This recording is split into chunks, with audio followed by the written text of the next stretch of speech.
The U.S. Special Envoy for Afghanistan is stepping down following the chaotic American withdrawal from the country, the State Department said Monday. Zalmay Khalilzad will leave the post this week after more than 3 years on the job under both the Trump and Biden administrations. He had been criticized for not pressing the Taliban hard enough in peace talks begun while Trump was president, but Secretary of State Antony Blinken thanked him for his work. "I extend my gratitude for his decades of service to the American people," Blinken said of Khalilzad, a former U.S. ambassador to the United Nations and Afghanistan. Khalilzad had initially planned to leave the job in May after Biden's announcement that the U.S. withdrawal would be completed before the 20th anniversary of the 9/11 attacks in September. However, he was asked to stay on and did so.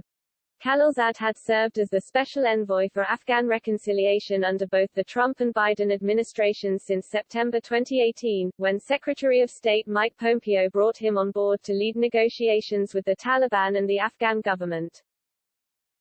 An Afghan native, Khalilzad was unsuccessful in getting the two sides together to forge a power-sharing deal, but he did negotiate a U.S. agreement with the Taliban in February 2020 that ultimately led to the end of America's longest-running war.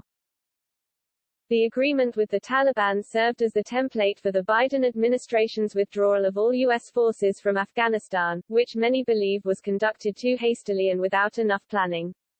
Thousands of Afghan citizens who worked for U.S. forces there over the past 2 decades were left behind in the rush to leave, as were hundreds of American citizens and legal residents. President Joe Biden and his aides frequently said the agreement that Khalilzad negotiated tied their hands when it came to the pullout and led to the sudden takeover of the country by the Taliban, although administration critics noted that Biden had abandoned the conditions-based requirements for a complete U.S. withdrawal. In interviews and in his resignation letter described to the app, Khalilzad noted that the agreement he negotiated had conditioned the final withdrawal of U.S. forces to the Taliban entering serious peace talks with the Afghan government. He also lamented that those negotiations and consequently the withdrawal had not gone as planned. Despite the criticism, Khalilzad remained on the job, although he skipped the first high-level post-withdrawal U.S. Taliban meeting in Doha, Qatar, earlier this month, prompting speculation he was on his way out. Khalilzad will be replaced by his deputy, Thomas West, who led the U.S. delegation to that last round of talks in Doha. However, the U.S. will not be sending a representative to a Russia-hosted conference on Afghanistan this week, the State Department said.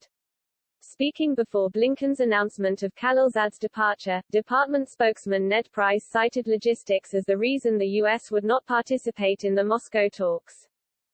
Khalilzad said in his resignation letter that after leaving government service he would continue to work on behalf of the Afghan people and would offer his thoughts and advice on what went wrong in Afghanistan and the path forward.